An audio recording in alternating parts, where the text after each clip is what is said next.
A man of justice, a moment of joy, shattered by a bullet fueled by hate. What happens when power is abused, and truth stands at gunpoint? The morning sun bathed the suburban hills in a golden glow, painting a picture of peace, an illusion soon to be shattered.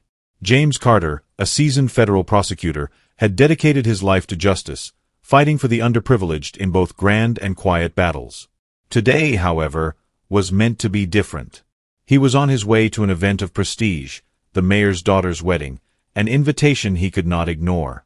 Dressed in a crisp black suit, his expression carried both warmth and resolve.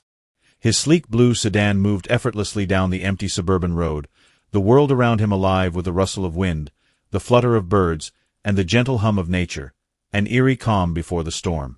A routine drive. A sudden stop. A badge fueled by hate. When law becomes oppression, does justice still stand a chance? The peaceful drive shattered in an instant. A police patrol car loomed ahead, parked at the curb, its windshield revealing a pair of cold, scrutinizing eyes tracking every passing vehicle. James barely gave it a thought, just another routine patrol, or so he assumed. But then, flashing lights erupted, a siren cut through the quiet morning, and the patrol car veered into his path, blocking his way. His grip on the wheel tightened as he slowed to a stop, confusion flickering in his mind. Had he done something wrong? In the rearview mirror, he saw the officer step out, a tall, broad man in his 50s with gray hair and a hard, unyielding gaze. The name tag read Frank Turner. His approach was commanding, his knock on the window sharp and forceful. James rolled it down, keeping his voice steady. "Good morning, officer." Frank's eyes bore into him. "Good morning. What do you think you're doing out here?" His tone was gruff, edged with hostility. James frowned, perplexed. "I'm not sure what you mean. I'm on my way to an important event." Frank sneered, scanning him from head to toe. "Important? What kind of important event could a person like you have?" His voice dripped with disdain. "I saw you speeding. Show me your papers. Now." The accusation was absurd, but James remained composed. "Officer, I'm certain I wasn't exceeding the speed limit. May I see the proof?" Frank's face darkened. "You dare doubt me?" His voice rose, bristling with unwarranted authority. "I'm the law here. What I say goes." James could see it now. This was no routine stop. The anger, the prejudice burning in Frank's eyes, it was personal. Keeping his voice calm, James chose his words carefully. "Officer, I don't mean to question your authority, but the law requires evidence for an accusation." Frank let out a bitter laugh. "Who do you think you are to lecture me? Do you think a rich-looking black man can outsmart me?" His voice turned sharp, cutting. "Show me your papers and pay the fine, or I'll arrest you for resisting an officer." James felt his pulse quicken, anger simmering beneath his restraint.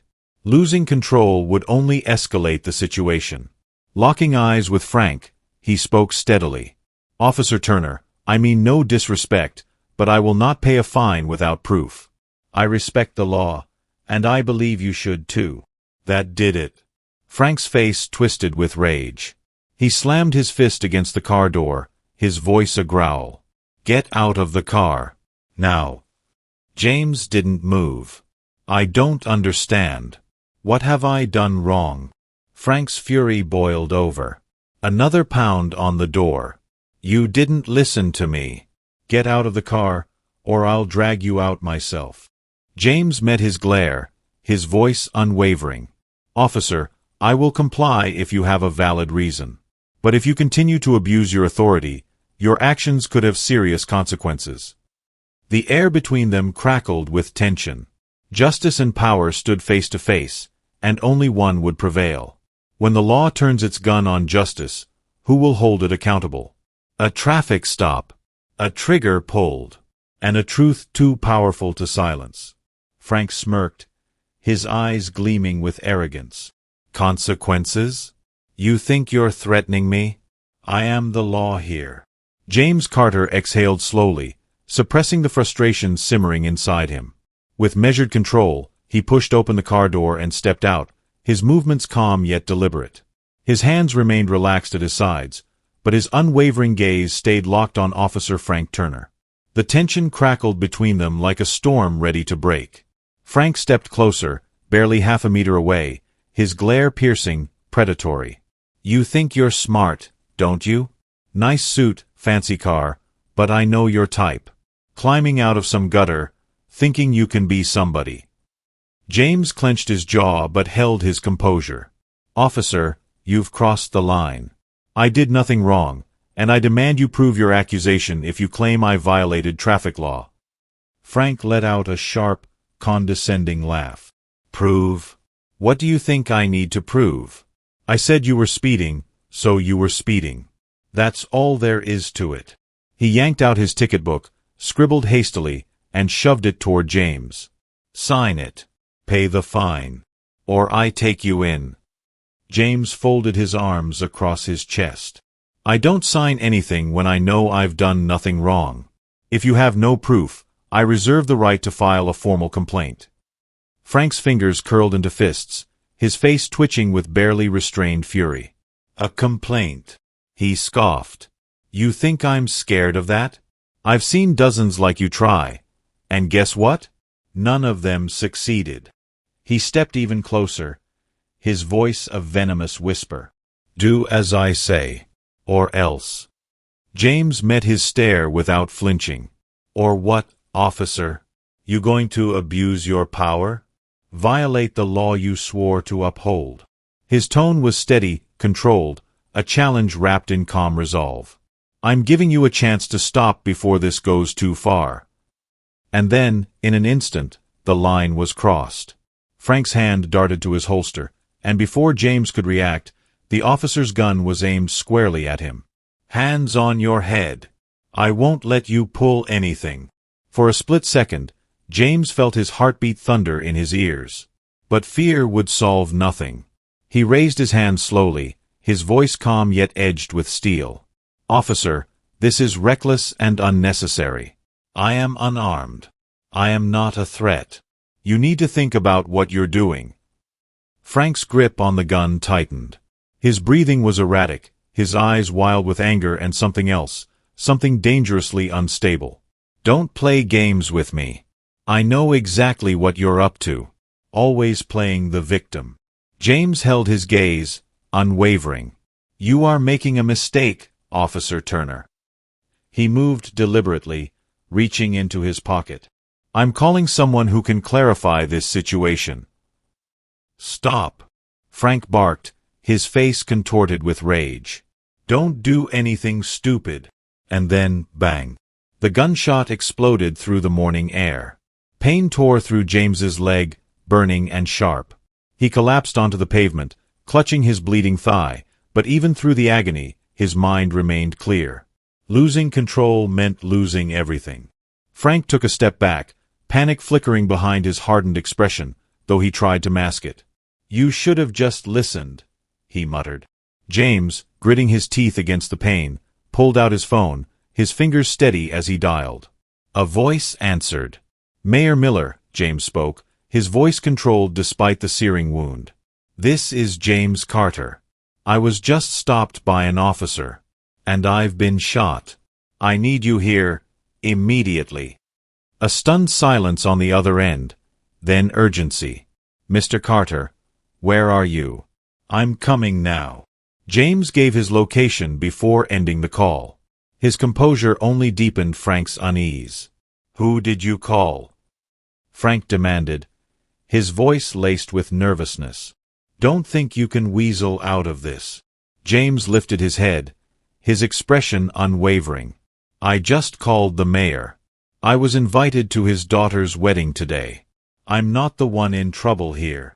Frank's face drained of color. His hands trembled, his grip on the gun no longer steady. And then, sirens. Flashing patrol lights cut through the morning haze. Vehicles roared toward them. The weight of reality crashed down on Frank as the headlights illuminated his frozen form, his authority unraveling in the face of justice. The car doors burst open. Mayor Miller rushed forward, his eyes widening in horror at the sight of James bleeding on the pavement. "Mr. Carter, "What happened?" Kneeling beside him, Miller's voice wavered with concern. James, through the pain, remained steady. "Sir," he said, looking directly at the mayor, "I was stopped. Without cause. Accused without proof. And when I stood my ground, he shot me." Frank Turner stood paralyzed as the truth, undeniable and inescapable, closed in. Read aloud in the courtroom, a hushed silence fell over the crowd. Then, a murmur of relief rippled through those gathered. Some sighed, others exchanged glances of grim satisfaction. Justice, though delayed, had not been denied. Frank Turner sat motionless, his face drained of all color. The reality of his fate was settling in, heavy and inescapable. The gavel's sharp crack marked the end of his career, his authority, his freedom. He was escorted out of the courtroom in handcuffs, his eyes darting toward the press, flashing cameras in his face. Once, he had been the law. Now, he was a cautionary tale. James Carter, still recovering from his injuries, sat with quiet dignity. As he listened to the verdict, he felt no joy, no celebration, only the weight of the moment. This wasn't just about him. It was about the many before him who never got justice. The ones who had been silenced. The ones whose cases never made it to a courtroom. As he stood to leave, Mayor Miller approached him. "Mr. Carter, I want to personally ensure that systemic changes happen in our department. This won't be swept under the rug." James studied the mayor's face, searching for sincerity. "I appreciate that, Mr. Mayor, but words aren't enough. People need action." Sheriff Sarah Wilson stepped forward, nodding. "That starts now." Frank Turner was only one man, but he thrived in a system that let him abuse his power. We'll be looking at the policies, the oversight, or lack of it, that allowed this to happen. We won't stop at one conviction.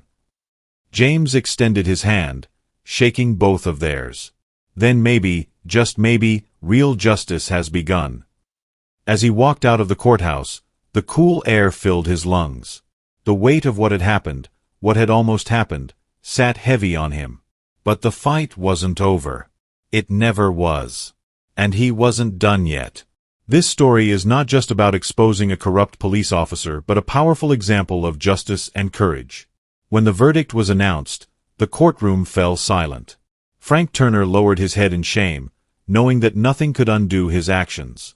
After the hearing, Mayor Miller addressed the media, saying, "This is a sad but necessary day."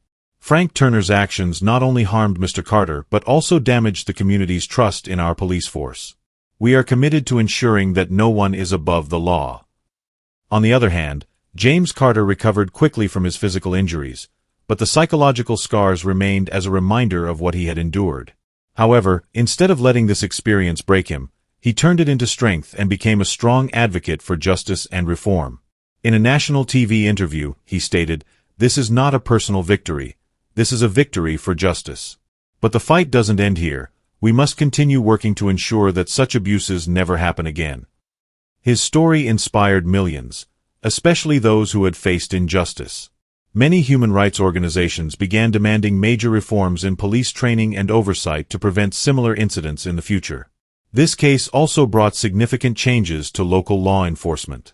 Under Chief Sarah Wilson's leadership, officers underwent retraining, particularly on handling situations involving racial sensitivity. Speaking at a community conference, Sarah Wilson said, "We are not just changing procedures, we are changing mindsets. Every officer must understand that they are protectors, not oppressors. Trust cannot be bought, it must be earned, and we are willing to do whatever it takes to restore it." James Carter continued his career as a federal prosecutor, but he was now more than just a law enforcer. He became a symbol of resilience and determination. He often emphasized, "Injustice can happen anywhere, to anyone. But if we refuse to stay silent, we can make a difference." This story is not just about one incident, but a reminder of the responsibility and courage needed to stand up against injustice. In a world filled with prejudice, truth and justice will always prevail, as long as there are people willing to fight for them.